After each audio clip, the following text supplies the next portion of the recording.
This is Lori Ortega. I am Lynn Thoyer, and we are the hostesses for this evening from the League of Women Voters of Winona. We are more than pleased about the crowd that's coming, and we expect more folks to arrive. But it is time now for our moderator, Stephanie Natal, to do the official coin toss between the candidates. Mr. Hagedorn, Republican, Congressman Walz, DFL. Stephanie, toss the coin. Somebody call it. Go ahead, Jim. No, I am. You're the incumbent. Thank you. Heads. Heads it is. I'll speak last. All right. Congressman has chosen to speak last.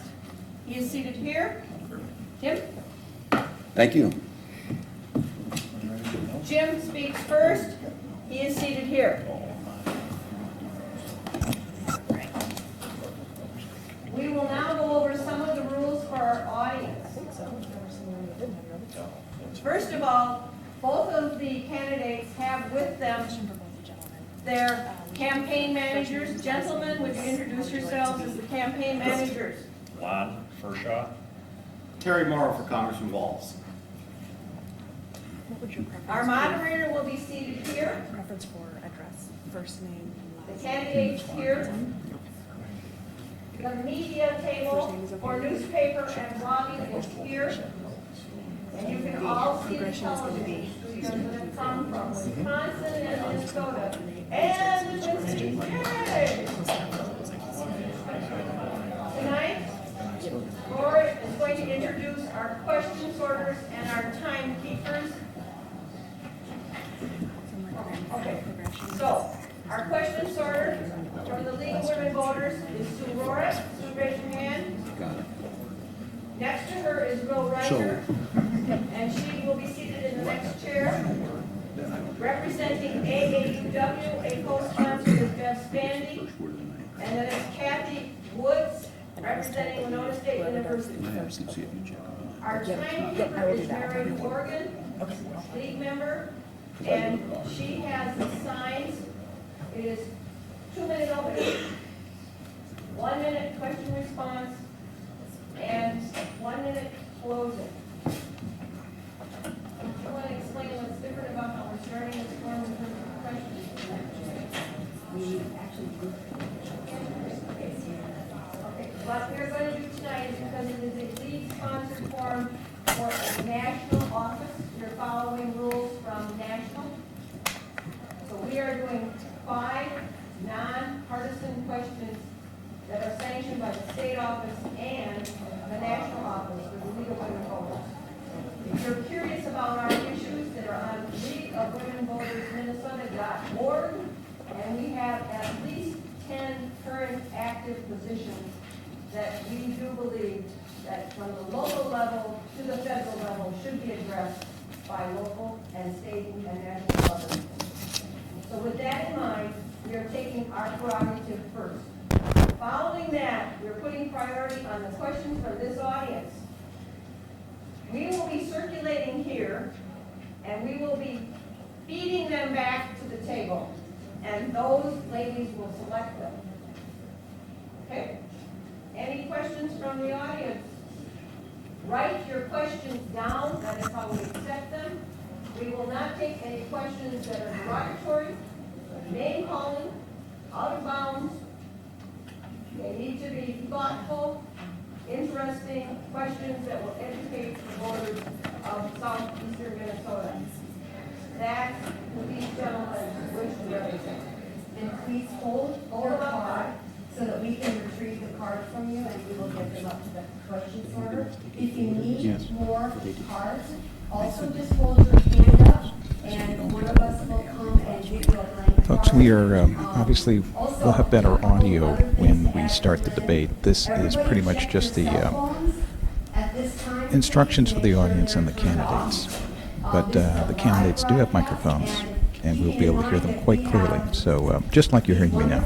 So please don't fret, and we'll be having live audio, good audio here when the debate starts. Reaching farther across the border. So let's go ahead and make sure that all of us do not applause between questions or applause also one of our fine, representatives there, say things, don't, everything gets picked up. So in other words, try to remain calm and don't express too much concern, okay? Again, is there any questions from the audience? We do have rules that have been given to everybody. If you'd like your own copy too, let me know, I can get The you only that. difference from what I explained previously is that you'll start. Anybody needs rules? Otherwise, it's still, you'll start though. Then the last form rule is right now, check those pockets, check those pocketbooks, get that cell phone off. Mine's off. So you'll start promptly Thank you. at 6:30. We will close promptly at 7:30. That will allow you some time to spend time with the candidates if you wish, but the media has priority, and so they will be ushered out that door for media interviews. Okay? Because of deadlines. KTTC is live. The blogging from the uptake is live.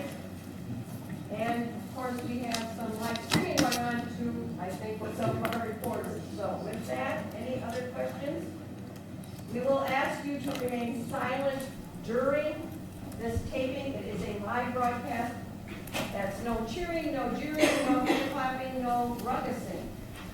However, when Lori and I go whoosh, give it to them. I mean, you know, they will deserve having spent a full hour, and they will need your applause and your thanks. Again, any last questions from the audience? Okay, any last questions from media folks? All right, so you can see people picking up your questions, name tags, lead, that kind of stuff is here. And so with that, we have about 4 minutes to show us. Thank you. And again, we've been given a 4-minute warning. We'll be starting here very soon. Testing, testing, Louder, testing, testing. a little bit louder. Wow, these really aren't good. Testing, testing. Jim, Testing, testing. louder. Me or the You mic? gotta get right into it. Testing, testing. That's good. Okay. So I can be right. Good evening. Loud enough? You gotta be louder, both you gotta be louder. I'm shifting so I can sit right in front of one instead of between. That's, you're good, yeah. Okay. All right. Being loud enough is not generally an issue I have.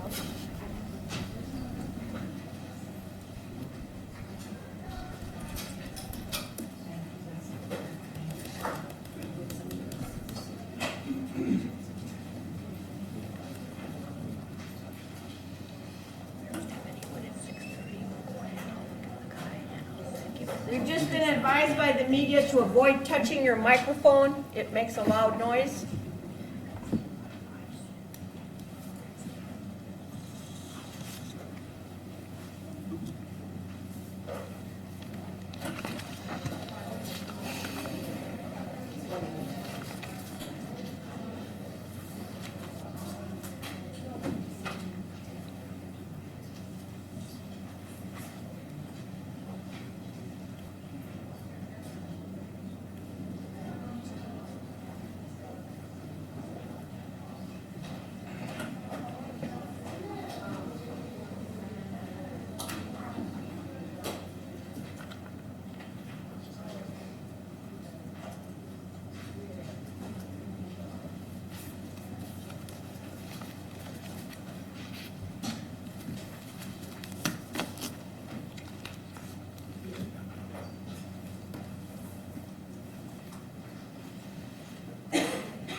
Good evening and welcome to the League of Women Voters Winona Voters Candidates Forum for the 2016 1st District Congressional Candidates. I am Stephanie Nuttall, your moderator for this event. Our co-sponsors tonight are AAUW Winona Chapter, Project FINE, the Women's Resource Center of Winona, the Winona State University Social Work Students, American Democracy Project, Student Senate, and Students United. We are pleased to welcome those of you in our live audience and citizens who may be watching at home. We also want to thank the City of Winona for allowing us to hold this educational forum in the council chambers. For those of you watching at home, we have a call-in phone number where you can provide us with questions for the candidates. The call-in phone number is 457-8280. The League of Women Voters is a nonpartisan volunteer organization organized at the local, state, and national level to encourage citizens to become educated and participate in government. While we as a league do study and take stands on issues, we do not endorse or support political parties, candidates, or tell the voters how to answer the referendum questions. With both candidates here this evening, to maximize the forum time and present them with questions from the League of Women Voters, we are limiting the review of the forum rules. We do have copies available for the audience present with us this evening. This forum is intended to provide the voters with information so they can make an educated choice on the ballot. The views expressed in this educational forum are those from the candidates. Our timekeeper this evening is Mary Borgen. The audience is expected to be courteous to the candidates and good listeners. This is a live cable TV broadcast. The audience is asked not to express support or concern during the forum and to hold their applause until the end of the forum. We would like to remind everyone to please turn off your cell phones and pagers. During the forum, we ask the audience present and our TV listeners to write down their questions or call them in at 457-8280. The League of Women Voters and co-sponsors will sort the questions for the moderator. The moderator will ask the questions. The League of Women Voters will determine the questions to be asked, and attempts in good faith will be made to cover all areas of interest expressed by the audiences. The candidates will not know the questions in advance. Questions that are hostile, partisan, embarrassing, inappropriate, or of a personal nature will not be asked. Questions on similar topics may be grouped, and all questions are properties of the League of Women Voters. Candidates will strictly observe the time limits on responses. The timekeeper will hold up cards to indicate that time is about to expire, and once the stop card is displayed, candidates will stop at the end of the current sentence. For opening statements, candidates will be given 2 minutes. To respond to questions, each candidate will have 1 minute, and for closing statements, each candidate will have 1 minute. The candidates with us today are Jim Hagedorn, Republican-endorsed candidate, and Tim Walz, Democratic Farmer Labor endorsed candidate. The candidates this evening have agreed to allow me to use their first names. We would like to begin with opening statements, and our first speaker will be Jim. Well, thank you. It's a pleasure to be here tonight. I thank the audience for being here. Thank the league.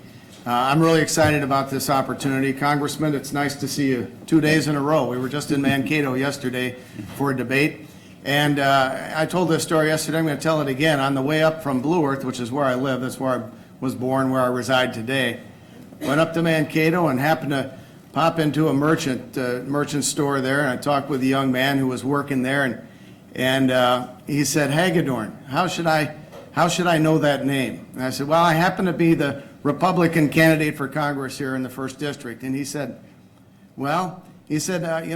Tim Walz was my school teacher in high school, but he says, I'm voting for you this time.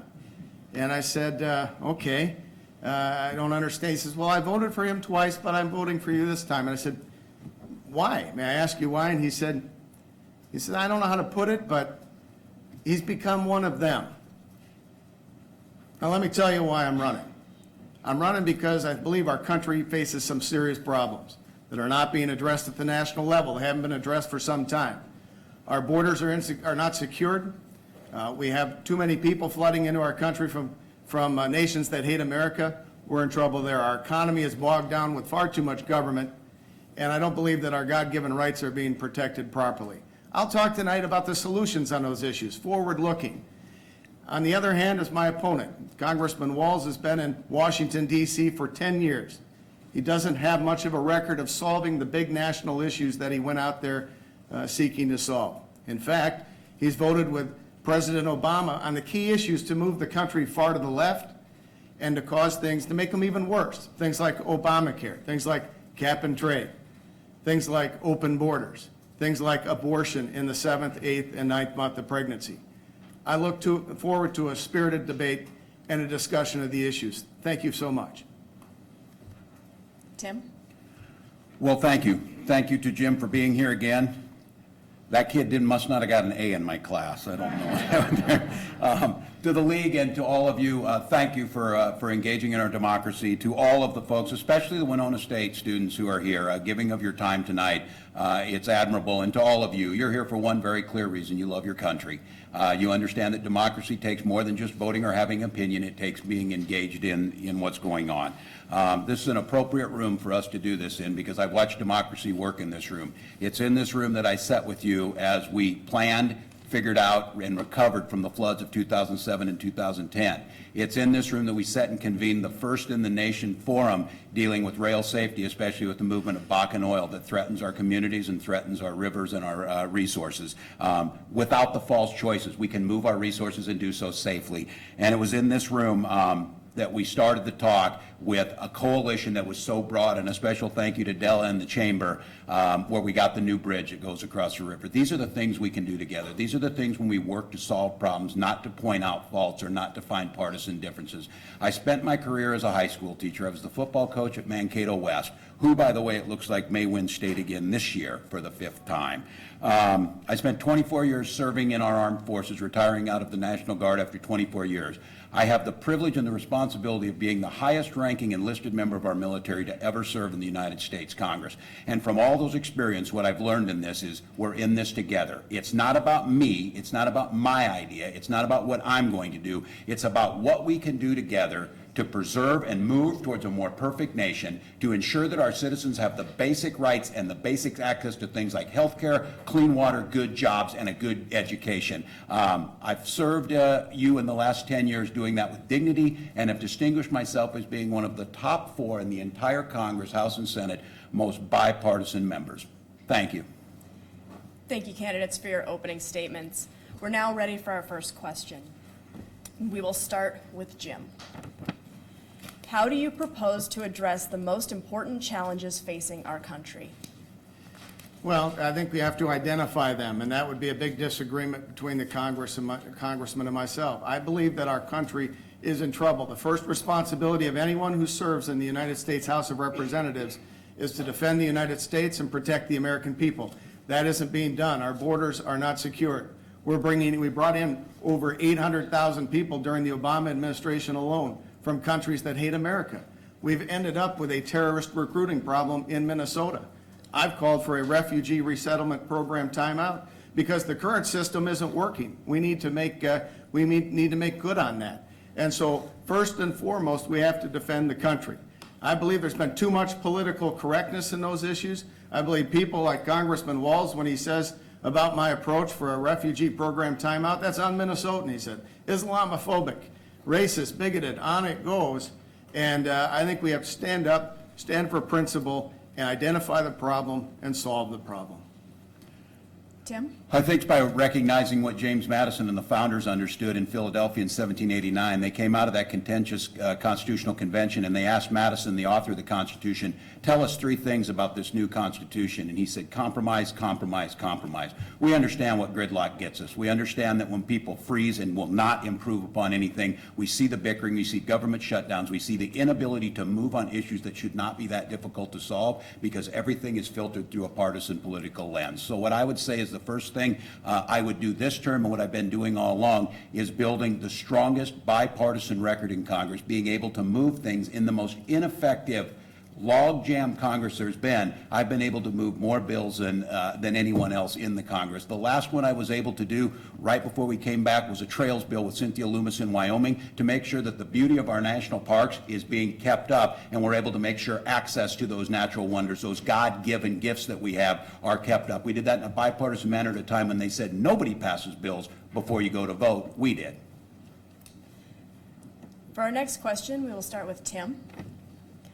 What measures do you support to improve elections and voting in our country? Do you think it is important to reduce the role of money in the American election process? First of all, re-strengthening the Voting Rights Act and reauthorizing it. It's been stuck and stymied, again, on partisan political bickering. The access to the ballot is the most important thing. Barriers to voting should be taken down. We want to encourage as many people to vote, and I would applaud the people of Minnesota for making early access voting. Many people have already voted in this election by the time we're here tonight. That's a positive step. Yes, and the issue on this is two things. If you want to fix the political system and the gridlock, two things you can do. Nonpartisan judicial redistricting to make sure the congressional districts are fair, so compromise is part of it, and you can make sure you get money, the black money, out of this so you know who's funding these campaigns, who's behind them, simply disclosing them and going back and refining what happened with Citizens United. You do those two things, you have many more people running for Congress, you have much more openness, you have the ability then to force compromise. There are members of Congress that are in congressional districts that get 97% of the vote. If they even take a picture with someone from the other party, they get primaried from the further left or the further right. It makes sense to try and find common solutions that improve people's lives. Jim? Well, I would like to see, if it took an amendment to the Constitution, something along the lines that members of Congress, for instance, should raise money in their own district. If that were the case, I'd be raising more money than my opponent in this race. He gets most of his money from outside the district in Washington from the interest groups. I do believe that our election system, though, it's very important that we make sure that the only people that vote are U.S. citizens. Just recently in Washington State, an Islamic terrorist who was not a citizen of the United States, and was found that he had voted on a couple of occasions.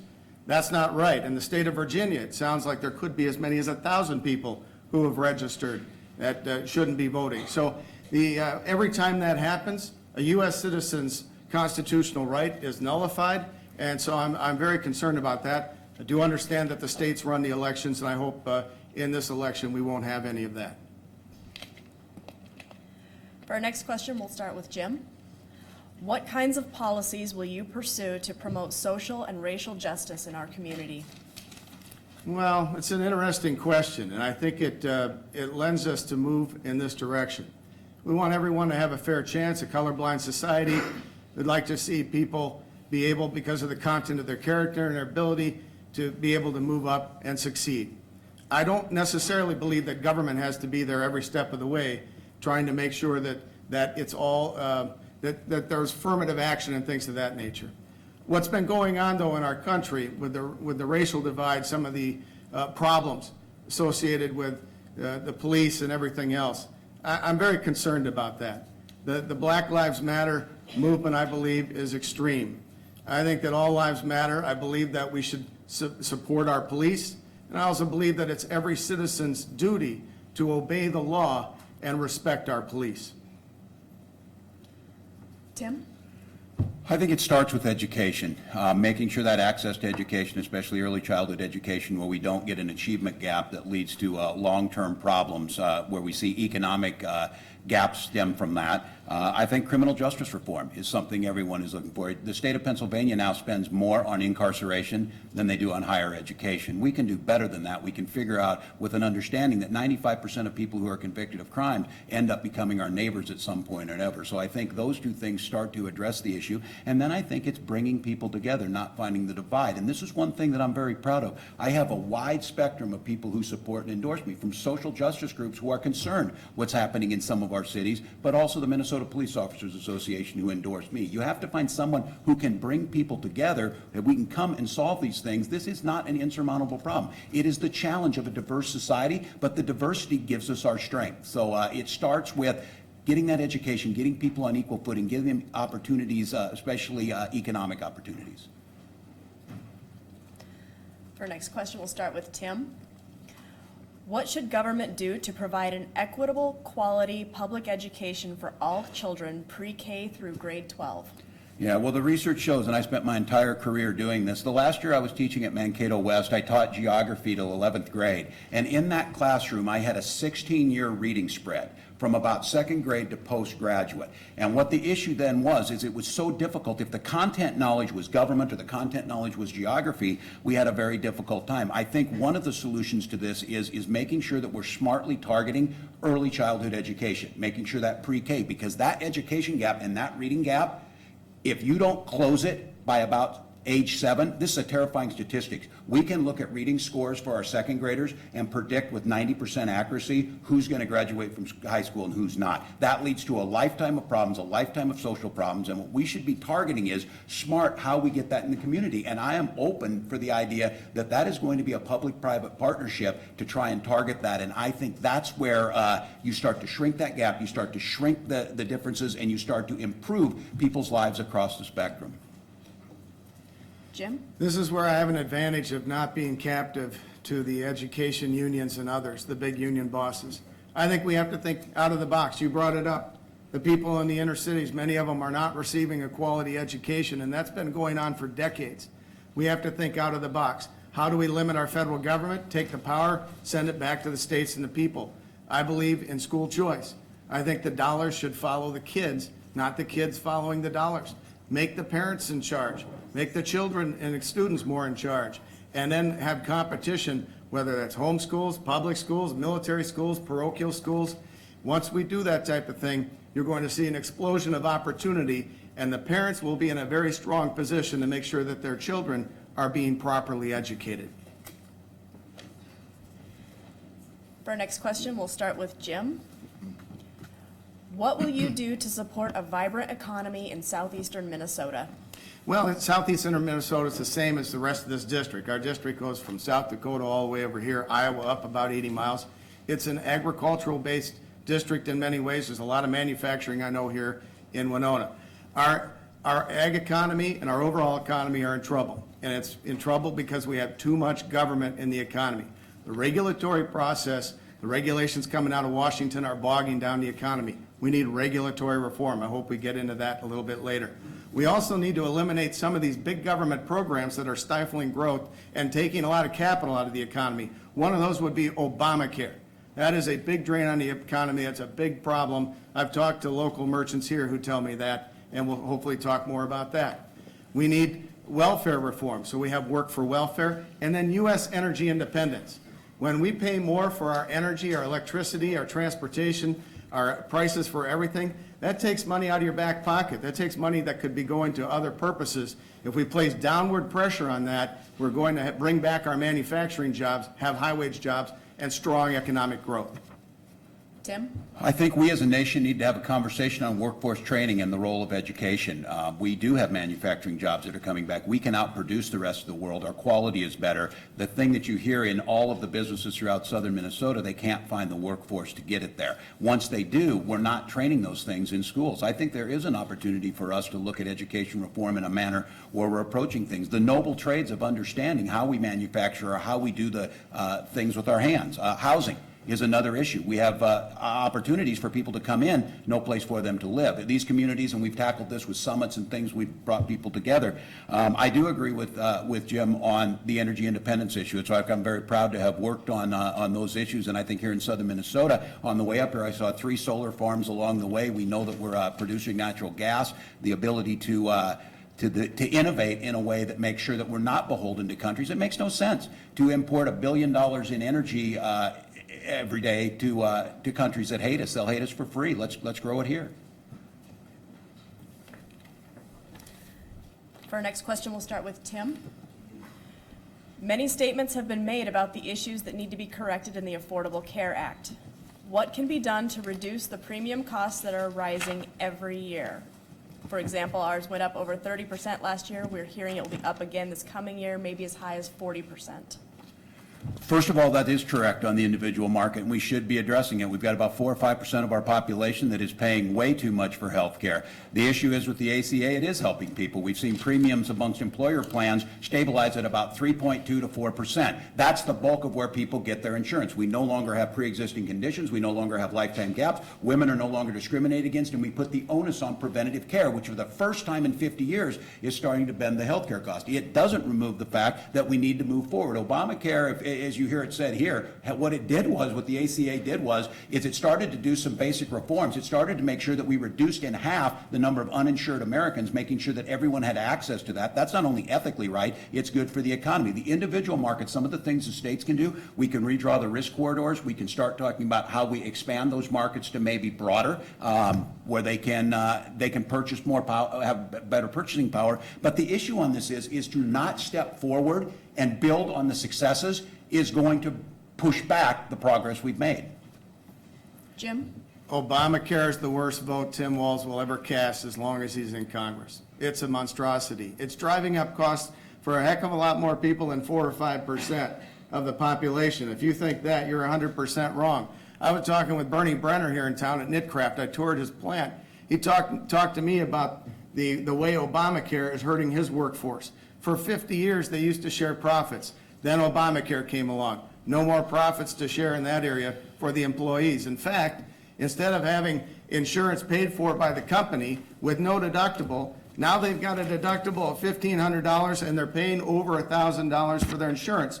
When you start impacting that with people who are making maybe $15, $16, $17 an hour, good, hard-working people in this country, you can see the damage that's being done. I also spoke with Jim from Jim's Truck and Auto Repair. He lost a good employee. You talk about workforce issues. He lost a good employee who was making $27 an hour because Obamacare was costing $400 a week for that employee, and he was better off quitting his job and being unemployed. Thank you. That's unacceptable. For our next question, we will start with Jim. This is a two-part question. First part, yes or no, is climate change real? Second part, Standing Rock protesters in North Dakota, archaeologists, and museums denounce destruction of Standing Rock Sioux burial grounds. How can you balance Native history with U.S. energy independence? Is climate change real? I have no idea. If the earth is heating and cooling, it's been doing that since God created it. All I can tell you is this, that the proposals put out there by the extremists in the Obama administration, and yes, I call them extremists, and that comes from Colin Peterson, 7th District Democrat congressman from FarmFest last year, they're out of control. We need U.S. energy independence, and there is only one pathway to get there, by the way. That is more crude oil production in the United States. You talk about energy independence, but you have no pathway to get there because we need more crude oil. That's the only thing we're not self-sufficient for. Solar and wind doesn't do anything in that area. So here's what I would say.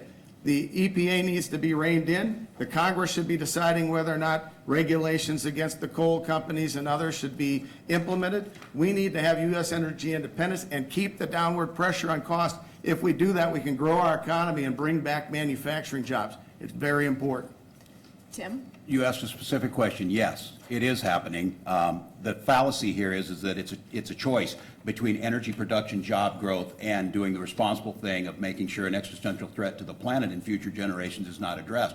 We can do both. We can address the issue by moving towards a more renewable future, creating jobs right here at home. And yes, that's going to include a glide path. It's why I've supported the use of fossil fuels until we get there. It's why I've even taken the position of supporting nuclear power if we can figure out a way on storage to move things forward. Those are responsible ways to address what, yes, is real. Yes, the scientific evidence is there. On the second part of your question, native sovereignty is an important issue to me. My first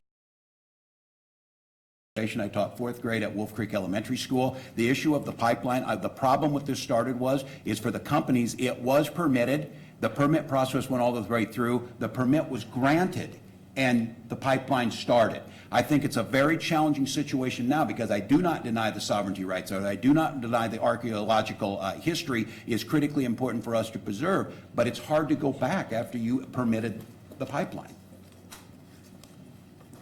For our next question, we'll start with Tim. Agriculture is hurting. Many believe we need exports and fewer regulations. What are you going to do so farm families can be profitable? Well, I've worked on 2 farm bills and have the support of the agricultural groups. Again, it's the false choice on this. Make no mistake about this. Our farmers and our producers care deeply about clean water and clean air because they're ethical and their children drink that. They also understand that there are smart regulations. On the way down here at the rest stop right down the road, you see a bald eagle. No one's saying that we shouldn't have done something on pesticide usage that protected that resource. There are smart things we can do. When there's an overreach on regulation where the waters of the U.S. was asking to get to the point where it was onerous and it went back on the pledge to not affect existing farming practices, I went to bat and fought for them. So I think the one thing is not assuming the worst in the other side, believing that we can produce food, we can fuel the world, we can clothe the world, and we can also do it in a responsible manner, recognizing that if you don't do it that way, in the long run, if topsoil is our top export of Minnesota because we're not controlling erosion and other things, that makes no sense. Our producers are at the front edge of that. So create good farm bills that put the emphasis on conservation as well as production and risk management. I grew up on a farm. I support the farm bill. But here's where we disagree. We shouldn't have a congressman that goes to Washington and votes for all these extremist regulations and other policies that are hurting our farmers. One of the biggest problems for farmers today are regulations coming out of this administration. Bob Stallman, the former Farm Bureau head, said that regulations pose the biggest threat to the farmer, and he's right. You talk about waters of the United States. What you forget to tell people is that you voted for 2 amendments on the House floor, the Bishop amendments, extremist environmentalist amendments that would have gutted the Republican bill and allowed that thing to go forward. We need regulatory reform to make sure that the Congress decides which regulations go in and impact the farmers and others. Not the EPA bureaucrats, not the FDA bureaucrats, the Congress, the people's representatives. That's called the REINS Act. The Republicans brought that up many times. Colin Peterson, a Democrat, supports that. I support that. Congressman Walz has voted against it repeatedly. Why he wants to leave the power with Obama and the bureaucrats instead of the people's representatives is beyond me. For our next question, we'll start with Jim. What can be done to help fund resources, staff, and programs to improve local and regional mental health services for families, individuals, veterans, or others? Well, it's a very important issue. Thank you for the question. You know, I'm a small government guy. I'm a limited government guy. So I like to see the programs from Washington sent back to the states and the localities so your representatives, whether it's State Senator Miller or, you know, your governor, whomever, can make those decisions. When you get into the area of veterans care, and I know it's one that the congressman has been concerned about and working on, and I happen to have a United States veteran who works for me on our campaign, Kyle, Afghanistan vet. And we talk about the suicides and so forth, upwards of 22 a day. And I've had conversation with vets across the district, one in Rice County. And the position that I take is that all veterans should be able to choose their own doctors, including their own psychiatrists, get care when and where they need it. There should never be a time when the phone isn't answered at the VA, which has happened, the suicide hotline. That's been a disgrace. Unfortunately, too many veterans have been falling through the cracks. Tim? Well, I think it started here in Minnesota, and it started in a bipartisan manner.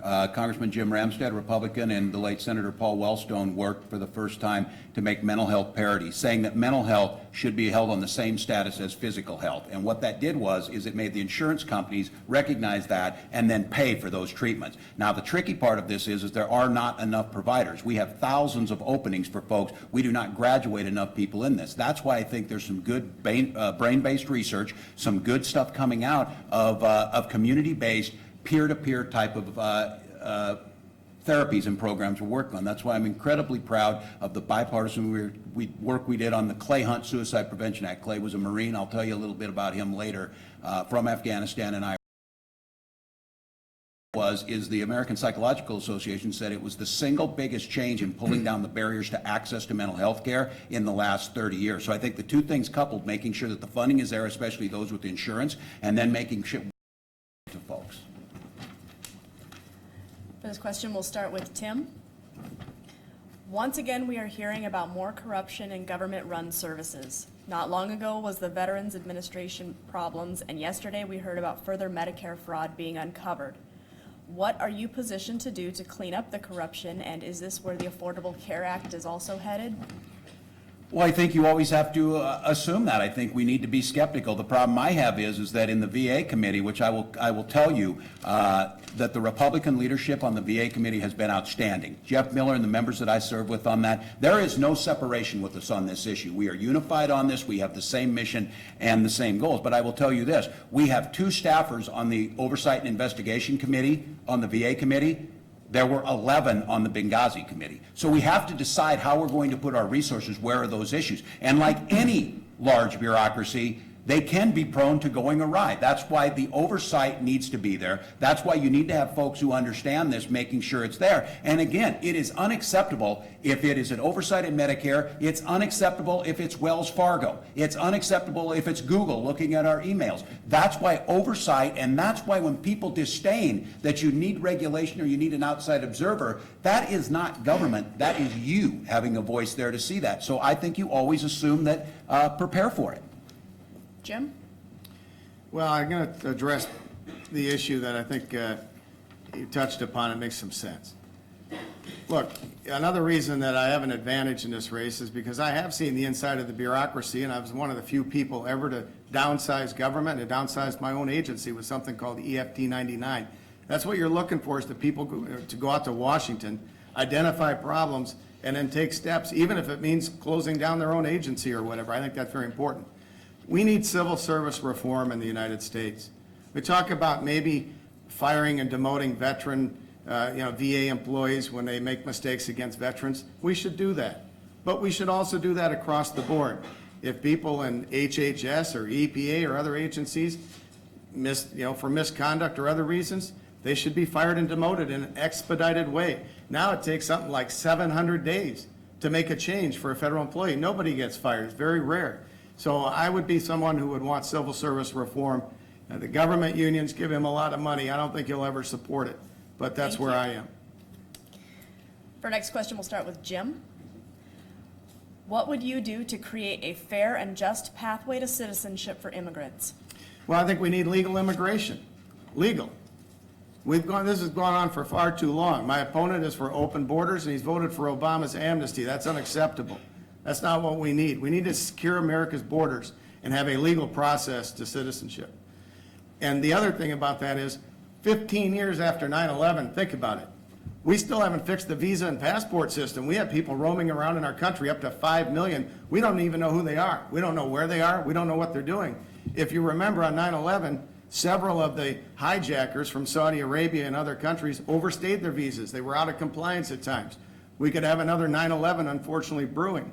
I think just the other day we had some problems with them.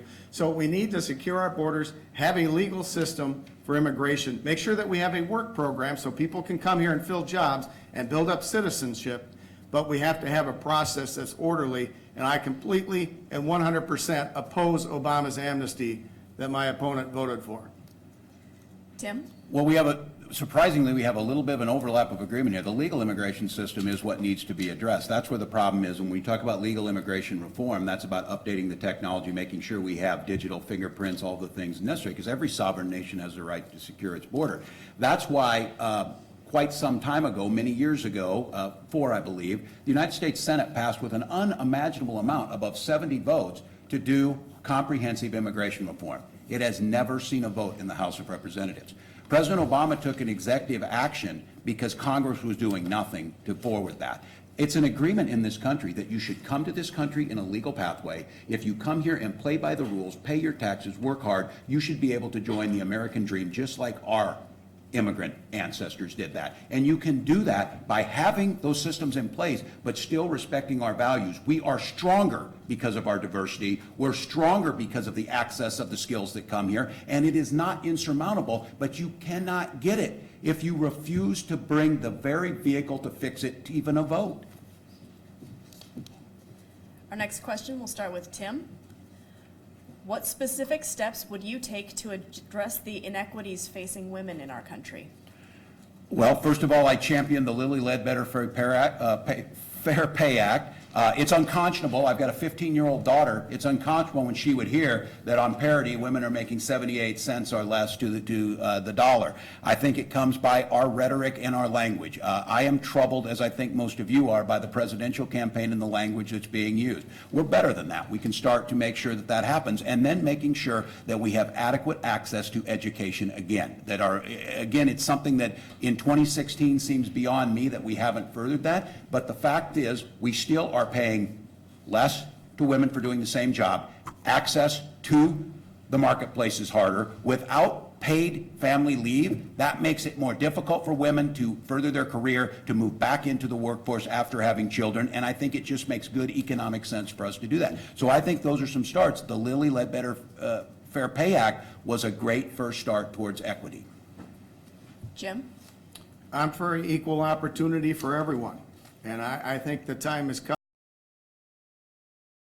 type programs and start expecting people to stand up on their own and to move forward on their own. In some cases, I think it's hurting a whole bunch of people in our society, setting them back, actually. But in answer to your last thing, you know, illegal immigration isn't just something here and there that's a nuisance. We had Earl Olander, a retired farmer, a 90-year-old farmer in Minnesota, butchered by 2 illegal aliens just in this past year. This is happening across this country. People are being shot, people are being killed, and people have no business being here. Our government is literally welcoming them into the country. The Border Patrol is instructed to release them into the country, hoping that years later people will show up for a hearing, hoping that years later maybe we'll be able to deport them. It makes no sense. We need people in Washington, D.C. that are committed. Our next question will start with Jim. What measures do you support to protect Americans from acts of domestic terrorism? Well, I support a whole number. A big difference on this issue with my opponent and myself. In my opinion, he has a pre-9/11 mentality, a mindset that is dangerous. 15 years after 9/11, think about it. And he's been out there for 10 of them. The borders remain open. We've been bringing in 800,000 people, mostly from countries that don't like America. It's created a terrorist recruiting problem here in the United States. Congressman Walz even says, maybe we should bring in the terrorists and put them in Rochester from Guantanamo Bay. Folks, we need to secure our borders. I've called for a refugee resettlement timeout so we can figure out what's going on in this country.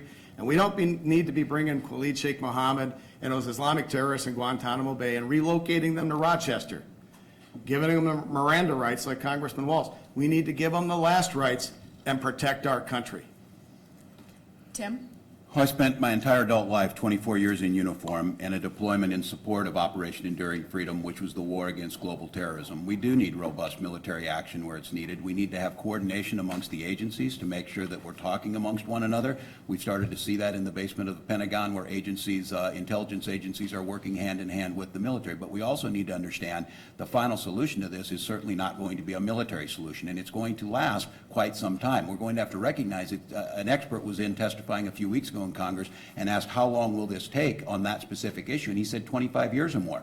That's going to be a minimum of 4 presidencies, some you may like and some you may not like. But what we need to understand is that when a president's elected, we don't need to stymie every single piece of legislation they do because you disagree with them. We need to find common ground. And on this issue, America has found this before. It is not a defining characteristic of us to be led by fear. We lead by courage and we lead by our principles. We have and need to make sure we have a robust military, and I've led the fight to make sure that we don't pull the drawdown on troops, that they're there if needed. Thank you. Next question, we will start with Tim. What specifically would you propose to ensure Social Security exists for current seniors and future generations? Well, first of all, Social Security is the strongest anti-poverty program that we've ever had. Keep in mind, when it was started out, it was resisted much like Medicare, that it couldn't work, it was socialism, it wouldn't go. What we understand now is that it was smart economics. The system of Social Security is far different than Medicare. There's just a few fixes you can do, and President Reagan proved this with Democratic Speaker of the House Tip O'Neill, that if we just get together, remember in the 80s, Social Security was supposed to be on the brink. We got together, passed legislation, and it's solvent. I think one of the things that you could do is the withholding that stops, which I did not know this as a teacher. They stopped taking Social Security out after you make more than $113,000. I think it would be an easy fix. Why don't we just withhold up to what members of Congress make, and anybody making that amount or less, we withhold that? If we do that, Social Security is solvent for full payments for 72 years. So Social Security can be fixed. It can be fixed working together collaboratively with an understanding that Social Security is important. Jim? The biggest threat to Social Security is the $20 trillion national debt that's gone from $8.5 trillion when Tim was in Washington, started going to Washington 10 years ago, to 20 today. And if we lose control of that at some point, we'll lose the American dream, and the people who are on fixed incomes will be the ones to bear the brunt. I don't think anything change should be made to Social Security for anyone even close to retirement age, 50, 45, whatever. We can figure out what that is. But perhaps a commission of younger people in order to determine their future, that might make some sense. And I'm open to all ideas. Now, as far as this thing about Islamic terrorism and it being fear-based and all that, it's not fear-based, it's happening. We just had an Islamic terrorist attack in St. Cloud. What's to stop that from happening, unfortunately, in our neighborhoods, in our cities? So I think when you want to secure the country, when you want to be secure from people, a subset of which are here to harm us, Islamic supremacists, we see this all around the world, that isn't preaching fear, that isn't preaching anything except common sense. For our next question, we'll start with Jim. What can be done to address the rising costs of higher education? Well, I have a couple ideas on that, but one in particular would be to allow parents to use pre-tax income for higher education. Another would be for anyone 18 to 30, when they go out in the workforce and make money, that they would pay no federal taxes on that money for a period of time, so they could use the money for college or to start a business or to save or whatever. What I'm not for is having all these government monies flow to people if you have results. We're going to give you money if you do this. I'm not for that. I think we should treat everyone the same, whether they want to go to college or don't want to go to college, and that's what I like to see. I think what's been happening, though, in years past is they've flooded the marketplace with a lot of money. People have kind of paid up, spent up to their credit cards, if you will. A lot of higher education have maybe gone ahead and increased salaries and the cost of college, and it's gotten out of control. And so for those reasons, I would bring it back to the people. Take the power from Washington and others, give it back to the students, give it back to the families. I would agree with Jim on his first couple points. I think those are some innovative ideas that we can work together on, the ability of either tax credits or talking about some of the ways to make it more affordable. I don't think it gets at the heart of the cost drivers in the forefront, and we do have to understand why that's happening. But I also do say, and you heard it was about the giveaways, you do something and we'll give you this. I took one of those deals. They said, you join the Army and you can get the GI Bill.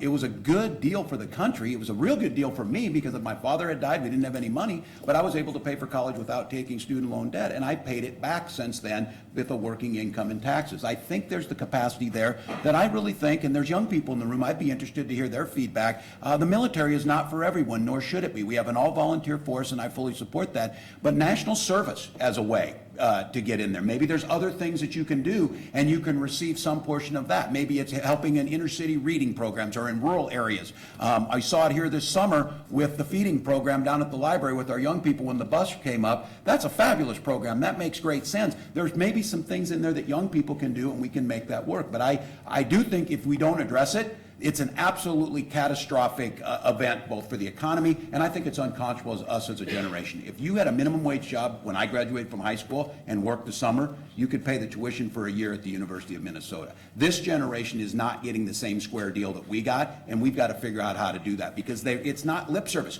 They are the future. We need to invest in them, and they need to start spending their money in the economy, not to the banks for student loans, but on cars, whatever else they need to buy. Next question, we'll start with Tim. Do you believe any of the following legislation is appropriate? There are 4 items. 1, ban assault-type rifles. 2, eliminate magazine clips that will shoot as many as 50-plus rounds before reloading. 3, mandatory background checks.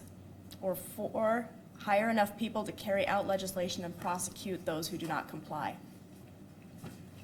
No, no, yes, yes. And what I say by that is once again, this is a false choice. I staunchly support all constitutional rights, the Second Amendment being one of those. I grew up on a farm.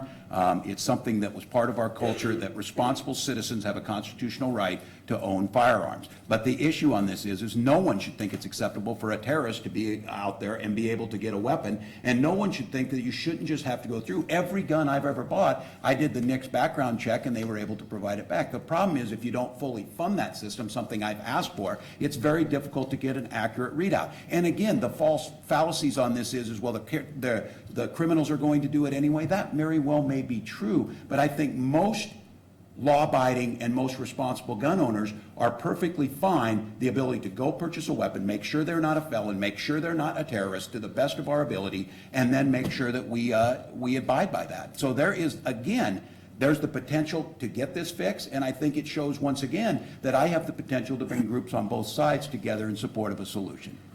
Jim? I believe the laws that are on the books are sufficient, and one of the biggest problems that we have in our country with gun violence is that we don't have governments that are prosecuting the criminals as they should and jailing the criminals as they should, and we have too many felons on the street. I'm a believer in the right to keep and bear arms and a strong supporter. I do receive an A rating from the NRA, as does the congressman. He's the incumbent, so they give him the endorsement. The gun owners of America give me the A rating, give him the F, but that's, to be decided. I think one of the areas that needs to be addressed when it comes to gun rights is gun-free zones.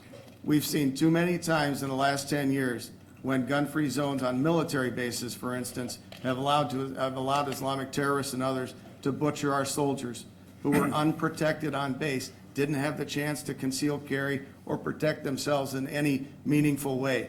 I think that's inexcusable. I believe that every veteran who's out there serving on active duty on base deserves the chance to defend him or herself. That would be a priority of mine in Congress. For this question, we'll start with Jim. Based on economics and environmental safety, do you support expanding pipelines from Alaska through Canada and into the U.S. to move petroleum products? I support pipelines, yes. I support refineries. I support distribution points. And here's where I come down. If you want to be energy independent and keep downward pressure on cost, it's not enough just to go out and explore and have more crude oil and gas in the United States. And that means in Alaska, that means on the coast, and that means on public lands. That's the only way we're going to get there. But we also have to have the energy infrastructure in order to make that happen. My opponent voted against the Keystone Pipeline twice before he voted for it. He votes for massive energy and EPA and other regulations to make it more difficult on the natural gas industry to build pipelines. We have to come to grips with this. We're either going to be energy independent or we're not. We're either going to utilize the resources God gave us or we're not. And we can do it in an environmentally friendly way. We've done it for many years. I mean, look around. The air is clean. The water is clean. We're having good times in America. We can have our U.S. energy be self-sufficient, help our economy, and still have a strong environment. Tim? Again, we have the false choices that come up on this. I do support pipelines, and that was a false statement, but I support them when the environmental impact statements are done, when we do our due diligence. The idea that we should do anywhere, I do not support drilling in Anwar. I do support drilling when there's areas where we can do it, where the technology is there and where we can contain it. What I don't support is policies like we saw this year in the National Defense Act, that people who were strictly there's no climate change, we just have to drill for oil, tried to block out from the Pentagon from doing any research into alternative fuels. The Pentagon is not a bunch of green tree huggers. The Pentagon understands it's a risk to the climate, it's a risk to the environment, and it's a national security issue. They're trying to create the Great Green Fleet where we power our Navy using algae. They wouldn't even allow research into that. I was able to win with the help of my Republican colleagues who were moderate and looked at the science that we would put that back in and do research in that. But I do believe pipelines are the safest way to move it. I do not support moving it by rail, especially through communities like this, as long as the environmental study is done correctly. For this question, we'll start with Tim. Do you support or oppose using more U.S. military power to resolve the situation in the Middle East? Well, that's a very difficult and complex question. And the reason I say that is we get ourselves into problems if we think a military solution is going to be the only thing. The military solution can be a part of this, but the broad base of American smart power, our diplomacy, our economics, our values are a piece of this, of making sure that radicalization, both here and abroad, is kept under control, making sure that we are building large coalitions with our allies, and making sure that we are containing the extremism, but not taking our eye off other national security threats, whether it's the Chinese in the Spratly Islands or whether it's Russian aggression into Eastern Europe. And so I think you cannot tie your hands. I think we live in a world, and every soldier would tell you this, that they would wish for peace, but you plan in the case that we don't. But I think the fallacy is that we're going to be able to use military support alone. And in the Middle East right now, it is a horrific situation. And when you watch the children in Aleppo, in Syria, we need to figure this one out collectively as a planet. Jim? He voted against the Keystone Pipeline twice, and he voted against natural gas the one time, and I can help the press with that after we're done and show them where. Now, you talk about diplomacy in the Middle East, and the Middle East is in chaos, and when President Obama and people like Congressman Walz inherited their jobs there, inherited the Middle East, it was relatively calm.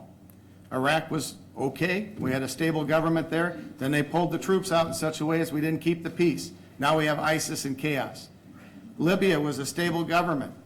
Well, guess what? They had to go in and kill Gaddafi. That was Hillary Clinton's idea. That was her war. You voted for it. You were on the House floor defending her on that. Now we have chaos and refugees and an undermining of most of those areas. Luckily, Egypt, they undermined Egypt as well. Luckily, after the Muslim Brotherhood took over, the military took back over, or that place would be a mess. We're creating a lot of problems with a foreign policy that doesn't respect stability in the area, that seems to want to get involved in everything.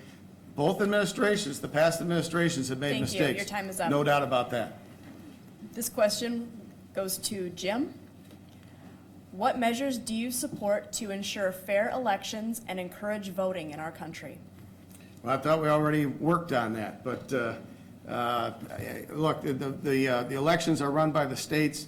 I understand that. If there are issues that come before the federal government, I take a look at that.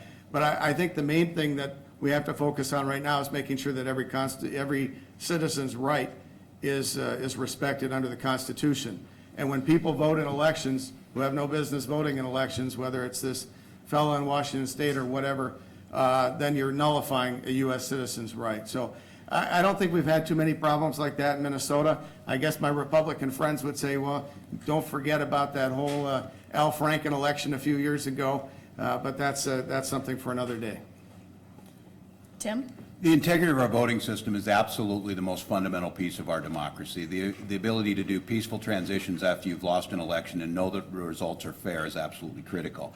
I think several things that we can do is modernizing the Voting Rights Act to make sure that we're not marginalizing people. Anytime you turn on your TV and you see lines snaking around the block of people waiting to vote, that is hurting the democracy. That is making it harder for us to get things done. In this day and age, with the technology that we have, we should be able to make sure that that there aren't onerous barriers for people to be able to vote, that we're opening up and making it possible for people to leave work, who are citizens and who are going to vote and want to vote and want to participate, but making it so difficult for them to get there. Those are things that we can work on. I think, as I said, Minnesota took a great first step, and I think the other states should follow suit on this, making sure that you have no excuse early voting so that people who are busy or doing different things can go in and get access to it. But let's not kid ourselves that there's areas of this country where it's very difficult to get access to the ballot. For this question, we'll start with Tim. What are your thoughts on term limits? Well, I'm not for them. No, I think, here's what I think. I think the term limit issue is this. I'll tell you how you fix it. You fix the term limit issue like this, and I will tell you, it's not corruption with a big C, it's corruption with a small c. And I worry about being skeptical of government is in our American DNA. Being cynical is bad. And what I do think happens is it goes back to the issue I said before. You create these congressional districts that are so safe that people get there and they don't have to do anything, and they get 95% of the vote. I wouldn't get that in my own house because there's a fairness to it where you try and have a broad spectrum of issues. Debate and differences are healthy, and so I think you do this.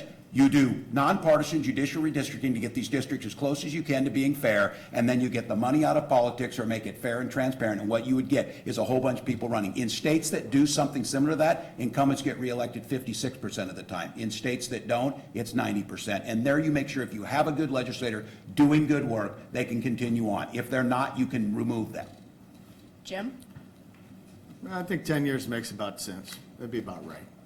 If, I'm all for term limits as long as they apply to every state in the nation. We'd need probably an amendment to the Constitution. It can't be one state here and one state there, because then the states that don't do term limits get an advantage, right? You'd agree with that. We agree with that. That's true. One of the innovative ways that I think we can limit power in Washington and in the U.S. House of Representatives, and it would take a speaker or leaders with some, I think they'd have to be very selfless.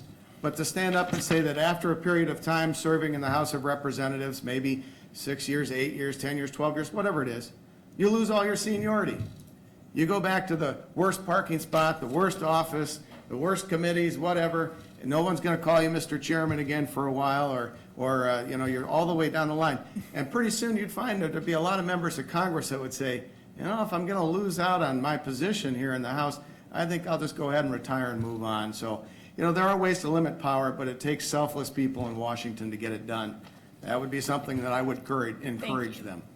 Our last question will begin with Jim. How will you reduce the gridlock in Congress and have Congress function in a more timely and efficient manner? Well, I think the problem out there, you hear about bipartisanship. Let me make a statement. There wasn't the congressman wasn't very bipartisan when he supported Obamacare with 100% Democrat votes. It wasn't very bipartisan to support Dodd-Frank with 100% Democrat votes. It wasn't very bipartisan to spend $1 trillion in the economy in 2009 with that stimulus bill, 100% Democrat votes.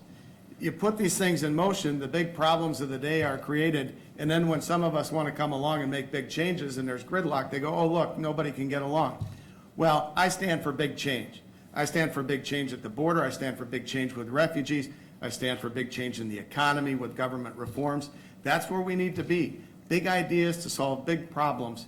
And so from that standpoint, probably the best thing that could happen to stop gridlock in Washington would be for the Senate to get rid of the 60-vote rule when it comes to appropriating monies and some of those issues in order to be able to move bills through the Senate, get to conference, and get the bills on the president's desk. Thank you. I think Jim. I agree with Jim on that last part. There's a saying out in Washington that the problem in the House isn't between Democrats and Republicans, it's with the Senate. And there is a little bit of truth in that, but that's how our system was set up. I do believe, and I make no apologies for bipartisanship, I'm proud that when they did the most extensive study ever, I end up as the 4th most bipartisan. And they also tied that to effectiveness. Who can get things done? Who works with the other side? And who talks publicly about the other side? I think that's the first thing of not assuming people don't love their country as much as you, don't want to make sure that that people have opportunities. They do. I don't make any apologies that if my Republican colleagues did not want to join us on making sure that 26 million Americans had insurance, that we got rid of pre-existing conditions, that we made sure you didn't have a lifetime cap, we made sure women weren't discriminated against, and we made sure that the big banks who destroyed the economy in 2008 were held accountable, so that things like Dodd-Frank could make sure that we were able to go after them when we saw at Wells Fargo. If you don't want to join us on that, that's fine, but the issue is you need to move on these things that improve people's lives. We are nearing the end of our forum. Each candidate will now present their 1-minute closing remark, and we will begin with Jim. Well, it's a pleasure to be here. Thanks to the league and all the press and the folks who've been here. Congressman, thanks for a fun hour here of debate. I'm running because I believe our country is facing some serious, substantial issues, and if we don't make fundamental change, we in many ways will lose our country the way the forefathers put it together. It's that dire.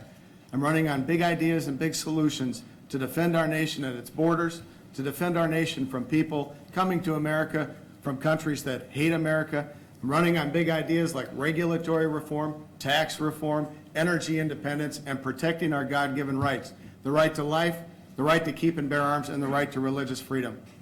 My opponent's been in Washington for 10 years, doesn't have a real good record of solving things. In fact, he's voted for the policies that I think have made things worse. A clear contrast in this election. I ask for your vote. If I receive your vote, we can win back this seat. We can take back our country. We can restore America's greatness. Thank you very much. Tim? Well, thank you all. Thank you to the moderators. Thank you to Jim for being here, and to each of you. You did get to see a contrast on this. There's one that sees that shining city on the hill. There's one that believes that what we can do together is positive, that there aren't false alternatives, that we can both be land of the free and home of the brave, that we can honor our traditions of being a country of immigrants at the same time securing our borders. And that comes with solutions that are able to work together. The House of Representatives is a collaborative body.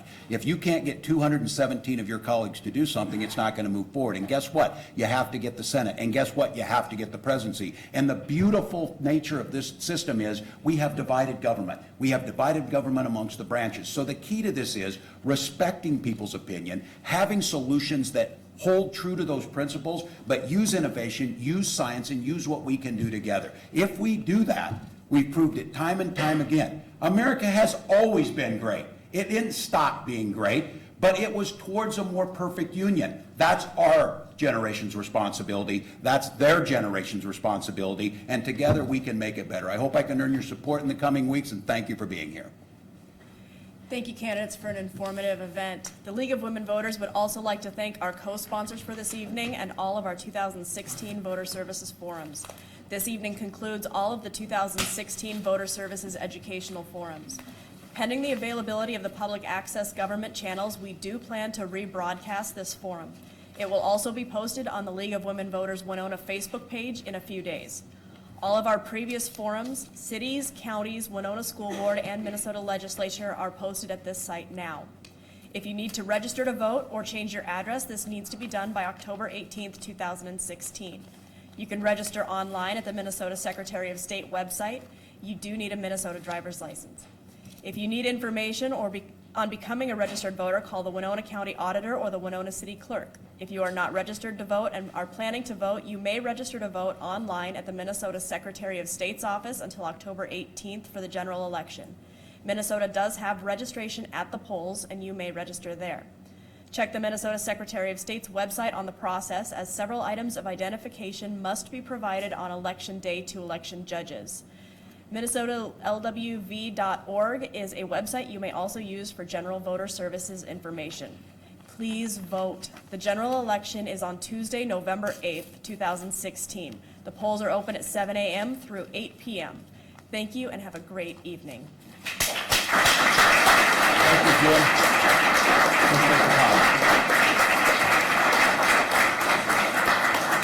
Thank you all. Thank you, Lori. Thank you to all of you. Thank you, Mary. Appreciate it. Excellent. Oh, excellent job. Well done. Very professional. Press right away. Thank you, everyone. Fabulous job. Thank you.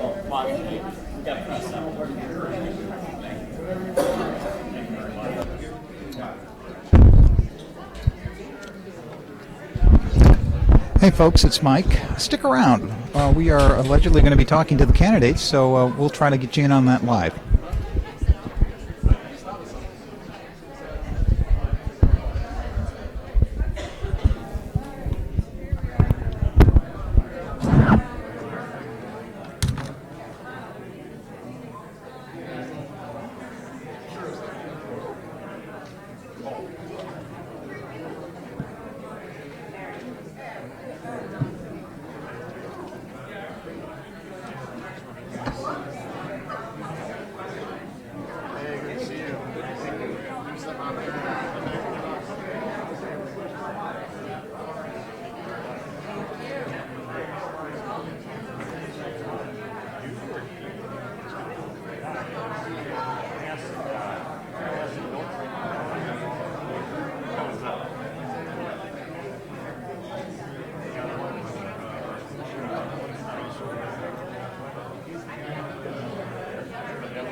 I'm going to pick it up from here.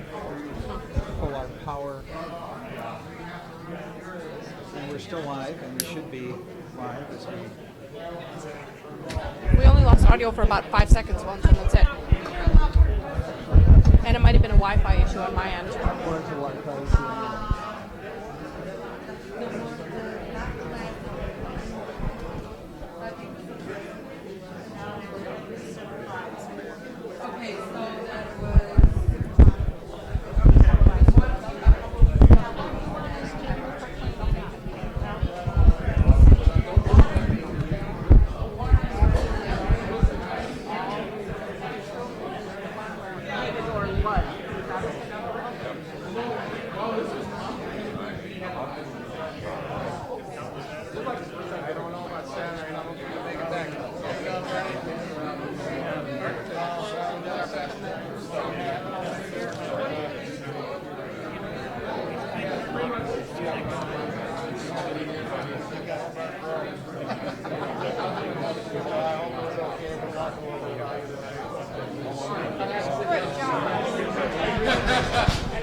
Basically have the same economy.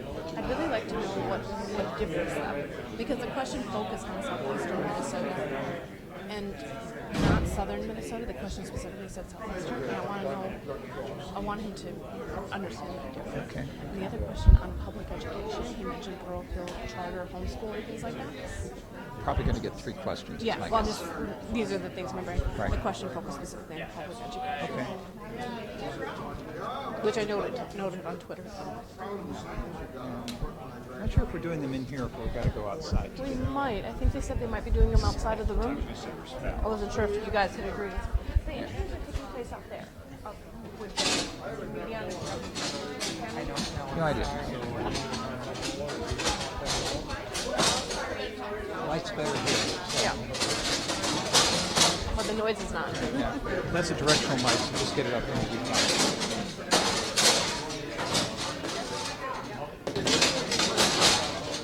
We're going to go just take a peek here at what's going on.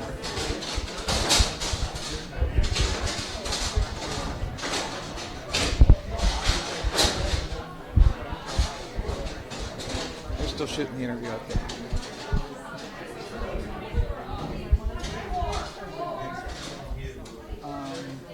I'm going to grab our light.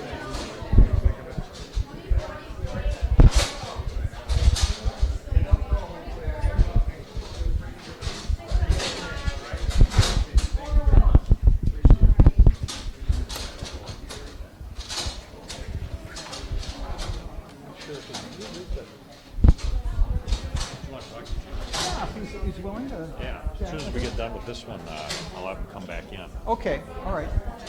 Oh.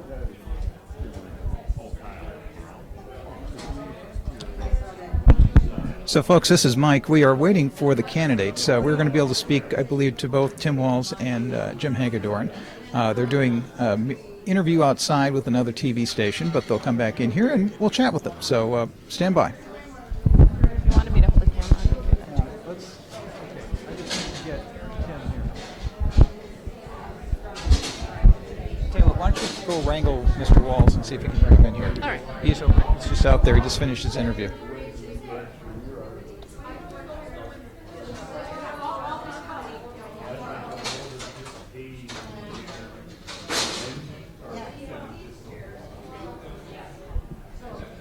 So, folks, we'll be ready here for an interview, I think, in just a few minutes.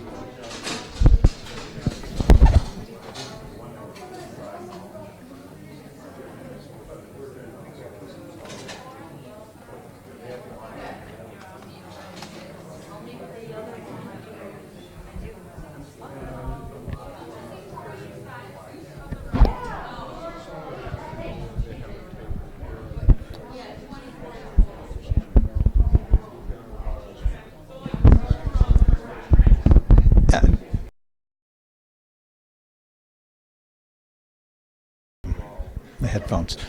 We'll be talking to Tim Walz and Jim Hagedorn here in just a few minutes.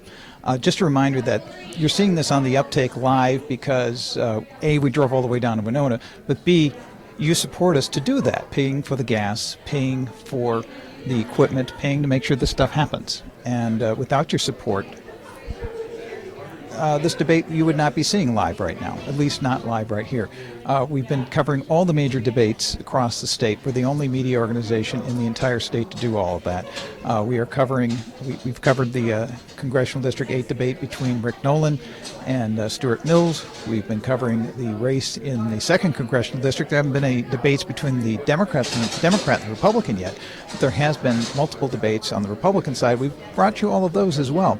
And there's only been one debate in the 3rd Congressional District between Terry Bonoff and Representative Eric Paulson, but we were there too. And so we've been live with all these things for you, and we're hoping that you're going to be there for us, and that is help us out. Be sure to donate to the Uptake. Go to theuptake.org, and you can find the little donate button up there. It's tax deductible. We are a nonpartisan, nonprofit organization here to bring you the news about politics in Minnesota as well as other issues. So help us out if you can.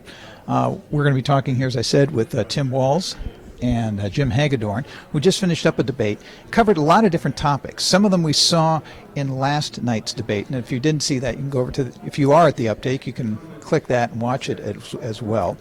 But we've had a lot of the same topics come up here. It was a much shorter format today. We had just short 1.5 to 30-second answers, I think, on most of the questions. We covered health care again. It was a bigger part of last night's debate. So if you're interested in that, there was a good 15 minutes devoted to that one topic at the debate. Here we got into a lot of different topics, and we're going to ask the candidates a little bit more about some of those because, again, they only got to say just a couple minutes on each topic. Attendance here tonight, it was a small room, but it was pretty full. My guess is we had about 100 people maybe crammed in here. So we have Mr. Walz, so stand by. Yeah, sorry. All right. All right. Thank you guys again for doing this. This is a great service. It is an awesome service. It is public service. It really is. Furthering the democracy. All right. We'll get a little light on you there. All right. Okay. First tell me, how do you think the debate went here? Was it a little bit different format, a lot of short answers? Well, I think it was fabulous. I want to thank all the sponsors, and of course, League of Women Voters always do this well. This is how democracy should look, and this is how a civil debate should go about, and questions from the public. Just a fantastic event, and I think in that hour it was pretty telling that there's differences, and that's what you want to see. There was a lot of talk about bipartisanship by Mr. Hagedorn. What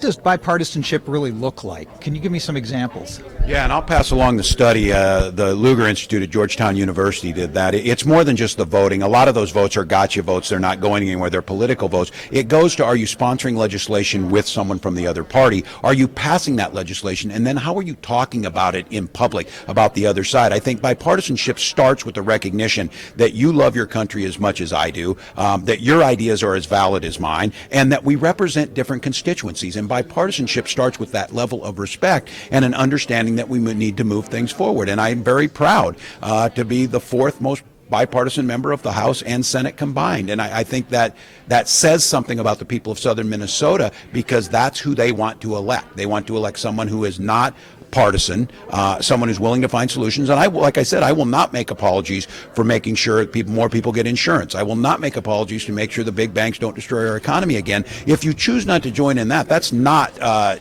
partisanship. That's just good policy making. Well, let me ask you about a very bipartisan vote we just had in the last week, which was, of course, on the 9/11 bill. And that was bipartisan, passed in the Senate by a huge amount, passed in the House by a pretty large margin as well.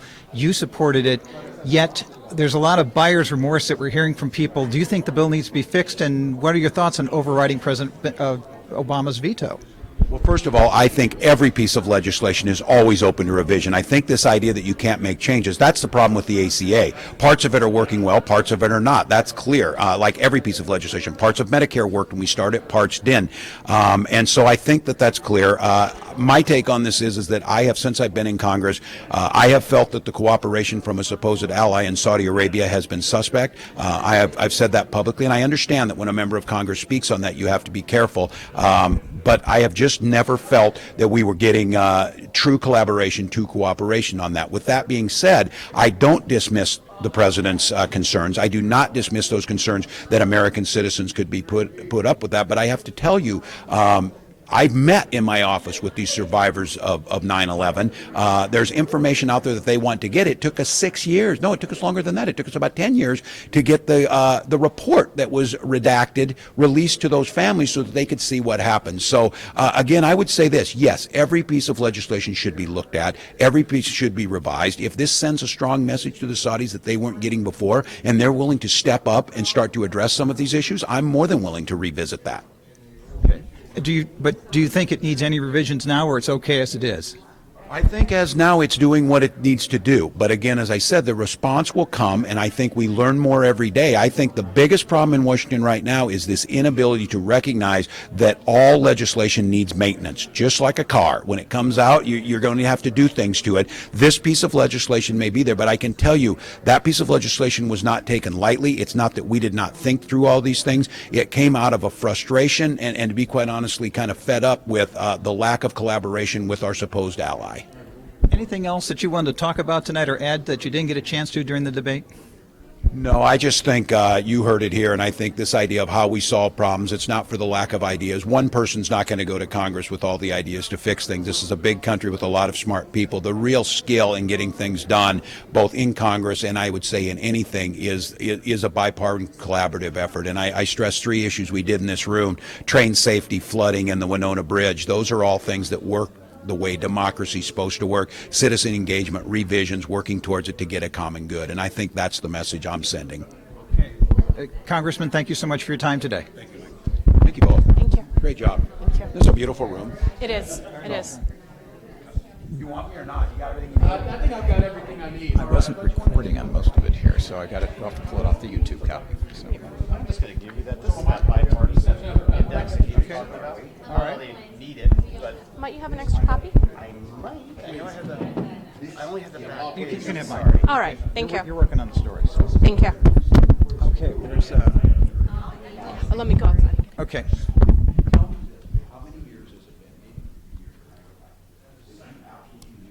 And folks, we're going to be talking to Jim Hagedorn here in just a couple minutes. I see a few of you are still hanging around, so we'll have that live for you here in just a couple minutes. We are live from downtown Winona at the City Hall. This is where the League of Women Voters held their forum that went for about an hour here. It is the second of 3 nights that these 2 candidates are going to be facing each other. Jim Hagedorn and Tim Walz debated last night in Mankato. That went for 90 minutes.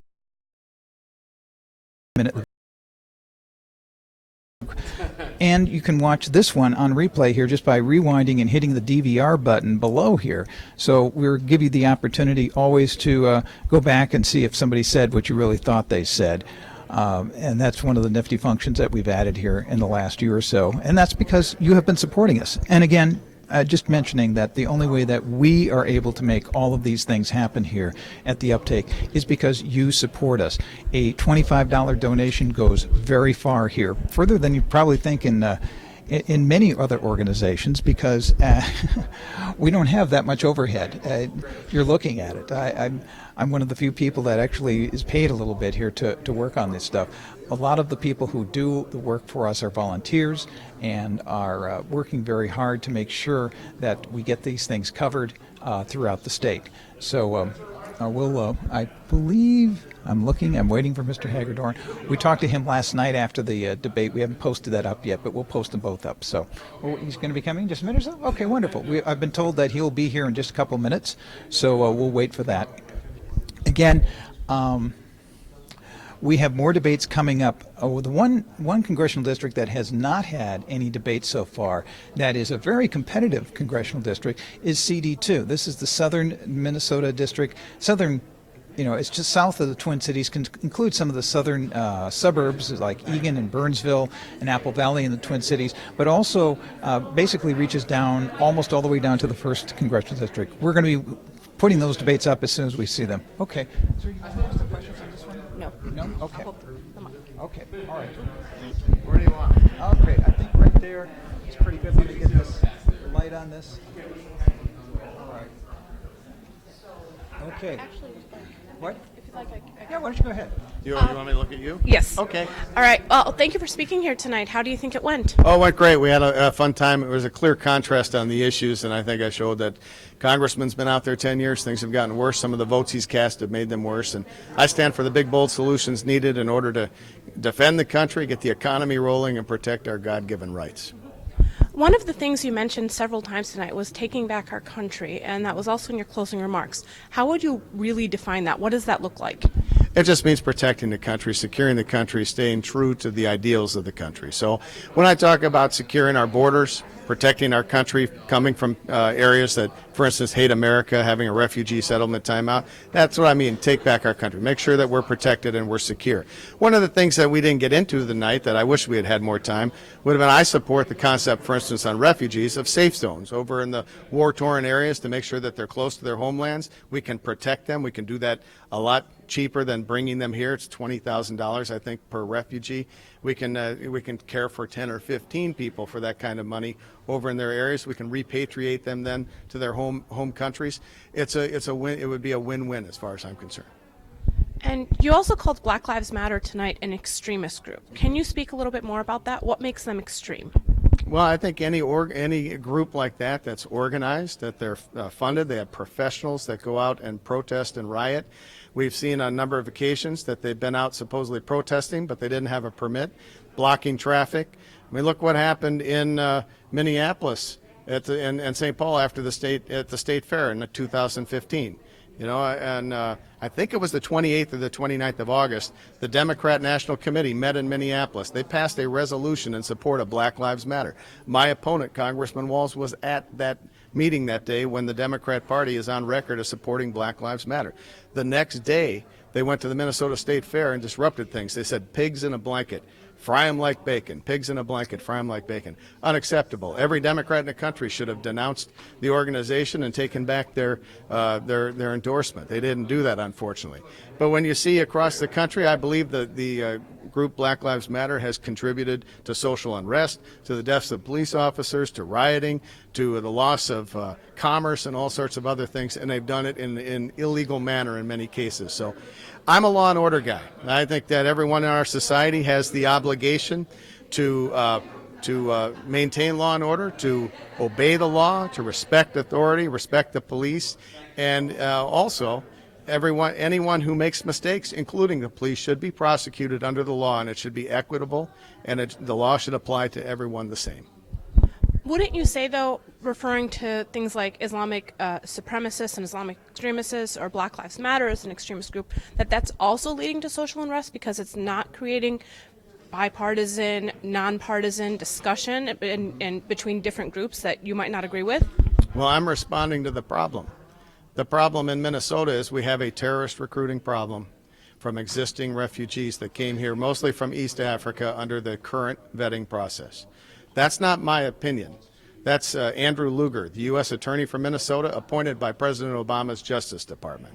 Minnesota has a terrorist recruiting problem.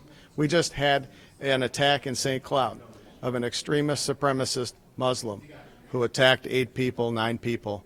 And why can't that happen anywhere else? Unfortunately, it can't. Minnesota has had something like 14 people that wanted to join ISIS and go halfway around the world to conduct operations for Islamic radical jihad. And I say, luckily, they didn't want to do that here. They wanted to travel all the way over halfway across the world. Unfortunately, we have a problem. And so I look at that, and what is the problem? The problem is that we have people who are Islamic supremacists who adhere to the ideology of radical Islam. That's my belief. I believe a lot of people share that, and that's just identifying the enemy, identifying the problem. You know, my opponent was a National Guardsman. I respect his service. But one of the things that almost every military person is told is if you can't identify the enemy, you're never going to defeat the enemy. And I believe that our country is at war right now with Islamic supremacists. So how would you define bipartisanship then? I don't understand. Bipartisanship to me is, I mean, look at our neighboring congressman up there in the 7th District, Cullen Peterson.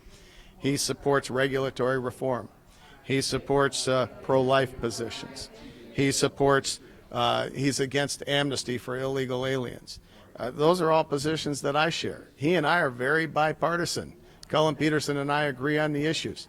Congressman Walz is the outcast. He's the partisan over there with President Obama, Nancy Pelosi, and the others who oppose those programs or are on the other side of them. So, you know, it just depends which way you want to look at it. So you would argue that bipartisanship means agreeing on issues, not compromise, or, I mean, can you speak a little bit more about that? In the House, the way it works is that you have one vote more than half controls the body.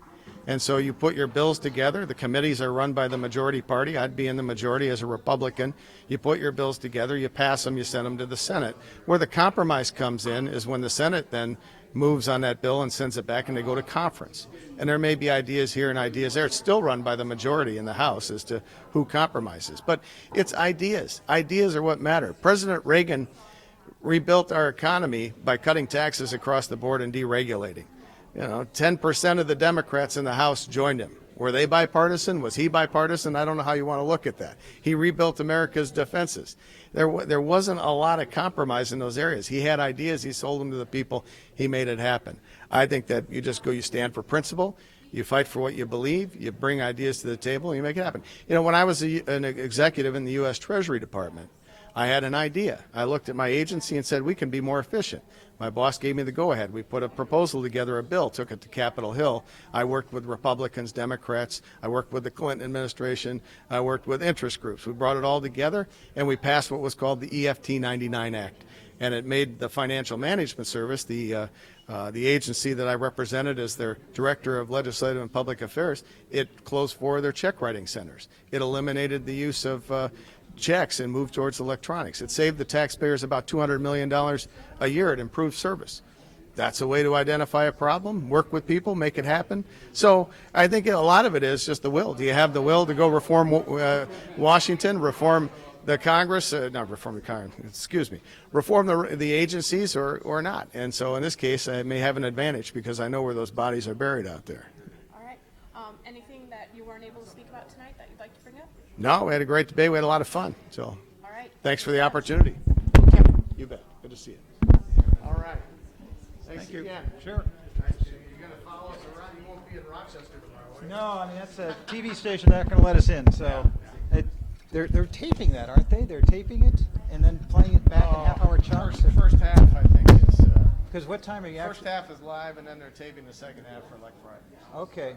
So it's actually at 6:30 then tomorrow night, right? Yes. Okay. All right. Well, at least I think so. That's what they're telling you. That's when you're planning to show up, right? Or he knows. 6:30, right? He's nodding. Hope so. All right. It's his job if he's wrong, nice to right? see you both. Okay. Thank you. All right. This is why I don't speak on camera. We're going to round this off here. Okay, folks. Thank you very much for watching the uptake, and we will be back for the next debate. But thank you very much for watching. Now we got to take this thing down.